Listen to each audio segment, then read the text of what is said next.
more quick guards on Saturday, right? They're a little more disciplined than Texas Southern. Small, quick guards. I thought, yeah, then they can shoot. You know what? I think we look at every team the same, you know, with respect and what they do well, and try to make sure our guys are ready for it. I thought they played Rutgers really hard last night until they had one kid got thrown out for a hard foul with about 5 minutes to go. It was like a 5-6 point game. So just got to make sure you're ready to play. You know, we got some veteran guys on this team. They've kind of been good about that. You got to be ready on game day, no matter who you play, no matter where it's at, and make sure you play as hard as you can and you're ready to play. So they've been pretty good about it so far. You know, our execution struggled in the second half of a few games, but the guys, we've been ready to play every game. So that'll be our focus, just make sure that we're ready to give our best effort. They've lost 6 in a row, but they put without one of their best players for a while, right? Yeah, Earl, the one kid, Earl, is it Potts, I believe. So they're back to health. Like I said, they played well last night against Rutgers. I mean, Rutgers is 10-1. They're at home, and they had their chances. They've struggled a little bit on defense. I think when you're playing some bye games, and it's tough when you're playing guys in the post are 2-3 inches taller than you. It has a cumulative effect, I think. Foul trouble, one. They foul, I think, over 21 times a game. That goes to lack of size a little bit, but they try to be aggressive too. But again, you know, we look at what they do well and try to make sure we understand that every game is a great challenge.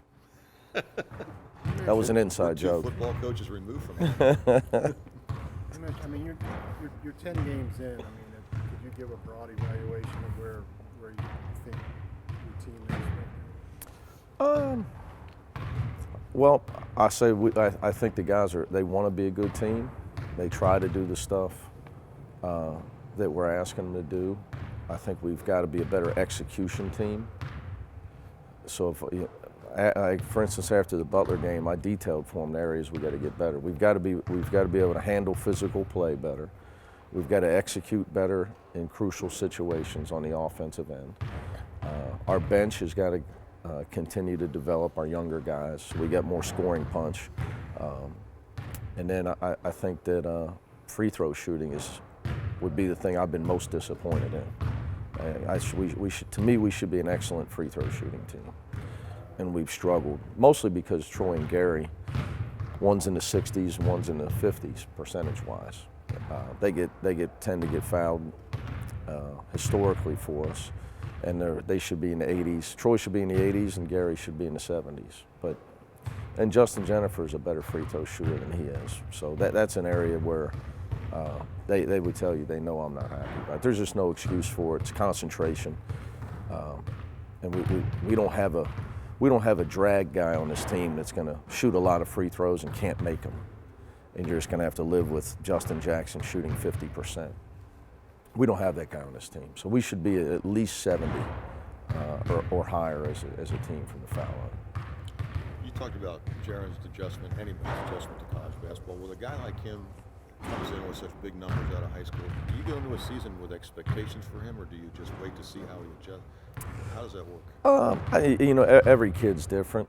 I think the confusing thing when you look at Jaron is because of his size, he looks like this menacing guy, and he's the nicest. He's the youngest kid on our team, age-wise, and he's really, really a nice kid. Well, he would tend to be on the mama's side more than the dad's side. You know, his dad will laugh at that because he agrees with me. He's too nice at times, and I think my message to him is he's got to quit trying to wait his turn. He's got to quit deferring to his teammates. That's one part of it. And two, if he's honest with you, he'll tell you it's a lot. You know, just from the practices to the mental approach, all the stuff you got to learn, and to the competition in games. The intensity of games. He's from he's just a small town. I mean, he grew up in Hillsborough, so it's more of an adjustment than you would think by just looking at his body.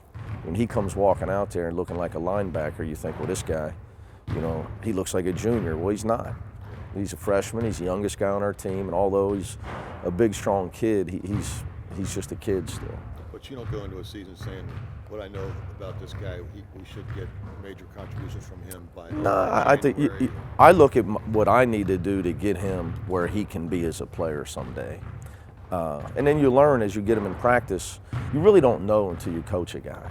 You know, until you get a guy in practice, you really don't know how he's going to react to the physicality of the game, all the mental things that he has to learn. You really don't know. You can have preconceived notions.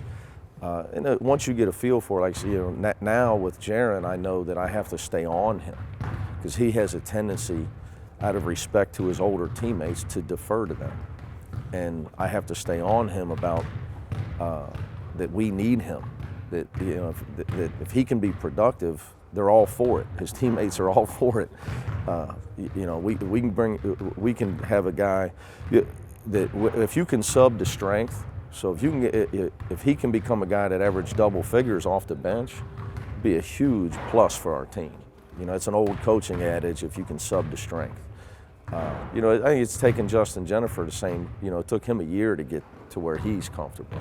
So it's just a process. You know, with all the guys you learn. You know what buttons you got to push with them. You know, some guys come in, they shoot it every time they touch it. You know, but if you look at Jaron's statistics, I think he's of the guys that play, he would have the fewest turnovers on our team, which isn't all good because he's not aggressive. He's not aggressive enough at times. You know, you're going to have to. It's just like a guy that never fouls. You know, because he just gets out of the way on defense. You're never going to get a foul. So, you know, if you just catch the ball and pass it every time you touch it, you're never going to get a turnover if you just never try to make plays. So, I've learned with him. I got to stay on him about trying to maximize what he can do out there, and I got to stay on him about not living behind a three-point line. Coach, before the season, you said that you may be a little more worried about defense than offense with this team. Now we're 10 games in. Can you give an assessment, strengths and weaknesses where you are defensively? I think I was right. I think the 2 games we lost, we gave up 40 and 45 in the second half. You know, I think both those games we let our offensive struggles affect our defense.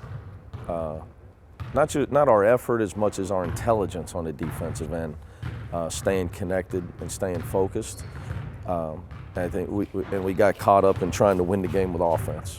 It's a dangerous way to live, and it usually is a 90% surefire way to lose. So I still think that we have to realize that, and that some games you need to win the game with your defense. You know, be able to smother a team to where you can go get easy baskets at the other end by steals and by blocking shots. You know, to get to that point with this group, because you're going to have to be able to win some games where you really struggle on the offensive end. I mean, it just happens to everybody. After the Butler game, you kind of noted that Kyle Washington didn't really do well with the physicality of that game. How do you correct that going forward from him? Like anything else, a guy struggles with it. You show him on film, you work with him, and it's just a repetitive thing. You continue to show him, you continue to work with him, but he's got to make the adjustment. Because in my opinion, you can't guard him one-on-one. The only way in college basketball people can stop him would be to double team him. And sometimes that doesn't work because he can score over that and he passes the ball so well. So I think people are going to continue to try to rough him up, be physical with him, and get in his head. And it's just something he's going to have to learn. He hasn't really ever, he definitely hasn't ever been the focal point of a scouting report. You know, when he was at NC State, he was a bench guy. So it's not like Duke was gearing up to stop Kyle Washington. You know, the way teams in our league are going to gear up to stop him, because he'll just score every time on you down low. So hence, if they're gearing up to stop him, how are you going to do it? Well, you got some big, strong guys that are tough. You're going to have to tell them, hey, you got to be physical with him every time you get a chance to be physical with him. He's got to deal with that. And it's a process. I can tell you, I was on the staff a long time ago when Kenyon Martin was a junior, and he struggled with it. You know, whenever he got below the foul line, people would start to rough him up. He would react and get too quick early fouls. And it took him a whole year. He didn't, in his senior year, he didn't react to it. He dealt with it a lot better. And he just drew fouls on people, and he kept his composure. But it's important, you know. It's not going to be corrected overnight. But I tell him, you know, the next time we're in the fire, and we need you. You know, you can't allow somebody to just take you out of the game like that. So just keep trying to work with him at it. Use his teammates too, because you know, one thing about this team, Kevin and Troy are smart guys, are veteran guys, as well as Gary Clark and Jacob, them guys, and they all respect each other. So I know that they've talked to him about it, and they'll continue to try to help him through it. Will he be back in the lineup, starting lineup? I will tell you this, Gresh. I'm questionable for Saturday, and so are you. And who I'm going to start, I told the guys this. They asked me. I told them, I said, you know, usually I don't sleep much during the season. I wake up around 3 or 4 o'clock for a couple of reasons. One, I'm getting older, and you know the answer to that. Two, is I'm thinking about basketball. And I told Quadri and Nasir before the last game, whoever I wake up dreaming about is probably going to start against Butler. And I woke up dreaming that Quadri Moore was going to set all these great screens, so I started. So we'll see. But in all seriousness, you know, practice, I think it's got to be based off of practice. You know, like you can't play 19 minutes against Butler and get no rebounds. It's unacceptable for a big guy in our program. So, you know, I think Kyle did a great job of rebounding against Texas Southern. And he had 9 and 20 minutes, maybe 9 and 20, give or take a minute. I'm off, but you know, he went from as many rebounds as our sports information director to 9. So